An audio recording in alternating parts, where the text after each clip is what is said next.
Okay, today we are going to learn how to make a simple pivot table. For an example, I'm using some data that is from a newsletter that I edit. It's got information about all the articles that are included for several issues.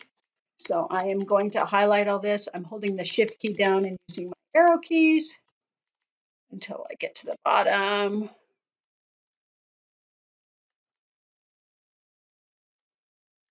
This is far enough. Those last few rows are basically empty. That was just filler that I forgot to delete, so there's no data there.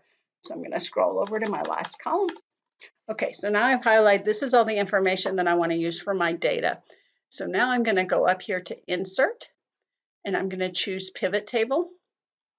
And it's under Select a Table or Range. It already has the range for my data because I already highlighted that. And I can choose the new worksheet, or if I wanted, I could put the table in the same worksheet as my data. I don't want to do that in this case because it's kind of a big worksheet with a lot of stuff in it, and it would be hard to see. If I had a very small data set, I would probably choose that. And then it would give me the option of choosing to put it somewhere. But I'm going to go with the new worksheet. And so I'm going to click OK.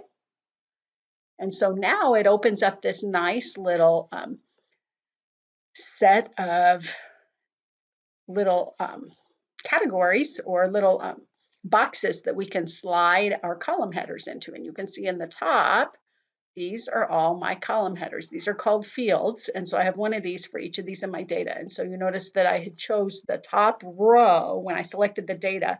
I made sure that the top row of my selected area included these column headers. So what I'm going to do is I'm going to choose category of article. That's the main thing I'm interested in. I'm going to slide that under row labels. I'm just dragging it with my mouse. And then I'm going to use issue submitted for because this is telling me what issue it is. That's like my code for which issue it is. I'm going to put that here. And you can see it's made me a nice little table. It lists all the categories that I have, but it still doesn't tell me how many articles are in each category. So that's not helpful yet. But what I really want to know is how many articles of each. So I'm going to take category of article again, and I'm going to slide it under values. And you can see it's choosing count here. And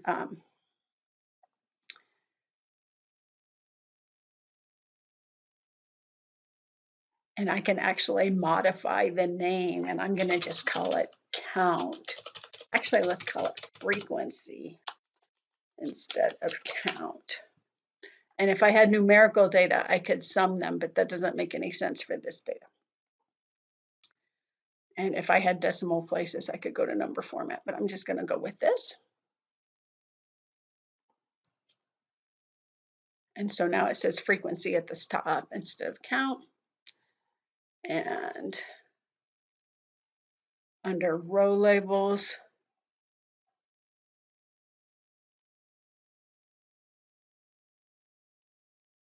field settings, category of articles, I'm actually good with that.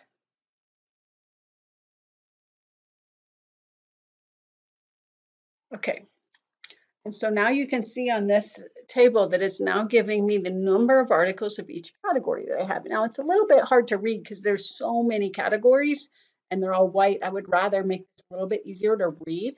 So I'm going to go up here to the design on my pivot table tools, and I'm going to choose banded rows, which lets me have stripes like this. I don't like gray though, so I'm going to choose something prettier. I'm going to go with this nice little turquoise color. Don't like purple. Let's go with turquoise. We're going to go with that. That makes it a little bit easier to see. Something else I'm going to do that's going to make this a little bit easier to read. I'm going to highlight these columns, and then I'm going to right click in the middle of that, and I'm going to choose column width. And I'm going to choose a number here. And this is something you kind of experiment with. If you just pick something, and if it's too narrow, make it, then do it again and make it bigger. And I'm going to click OK. And that makes them all the same width. And that looks like a convenient width. And I think I'm going to center them all too. And that's going to also make it easier to read. Okay, and so you'll notice that as soon as I click anywhere in the table, I get this nice little menu thing back. So you have some options here. Let me just try swapping the rows and the columns and see what happens. Let's put category of article here, and let's put issue over on the row labels. And so you can see that this now each of the rows each of the issues becomes a row. And if I scroll over, I have to scroll a long ways to get all of these. And then I'd probably have to go format those headers somehow. This doesn't really make sense for my data. Now, if I had like 20 issues and I only had 3 categories, this would probably be great. But for what I have, this is not the best way to do it. So I'm going to put them back the way that I had them, like this, which is much better. And this will let me know how many are in each category, so I can look and see if I want to combine any categories. And it'll also let me know if there's just some problems. Like if I look here under ANET update, I have 2 categories that look identical just to my eye. There must be a difference. Like perhaps I suspect that one of those categories has an extra space in it. Apparently the one that's in 2020 issue 1 right here, one or the other of these has an extra, probably this one, since there's only one of those. It probably has like an extra space or something in it that I need to go get rid of. There might also be some things I want to combine. Like for example, I may want to combine foundation with foundation donors because those are probably really similar. Maybe foundation donors needs to be a subcategory. So, but other than that, that looks pretty good. And this kind of lets me know which one is which. Something else that you could do is this is an option to slide my issue into and make it a filter instead of a column. And so now what it does is it gives me basically the grand total, and it gives me a little filtering thing up top. And so I can choose all, or let's say I just want to look at one issue. Let's look at 2019 issue 3.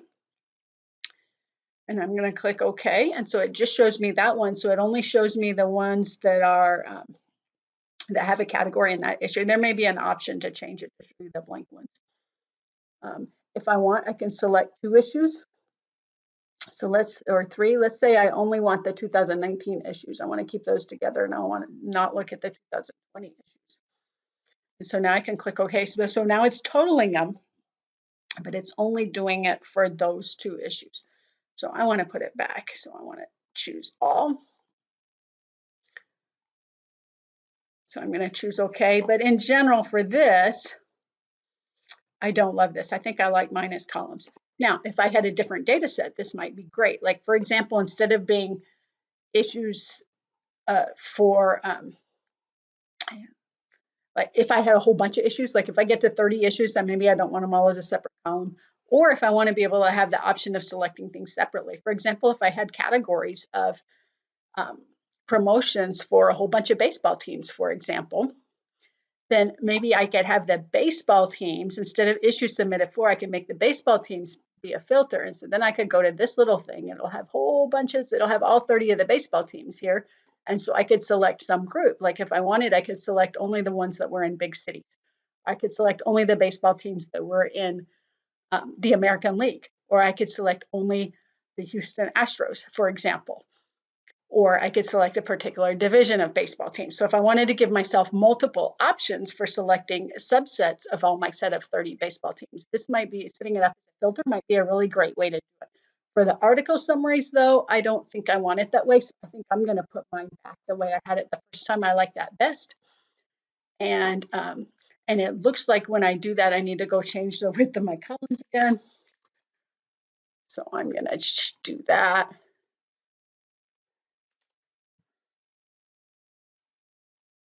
And that spreads things out and makes it a little bit easy to look at. So hopefully this was helpful to you, and now you know how to make a very simple pivot table that gives us the counts for something like categories. I hope this helps.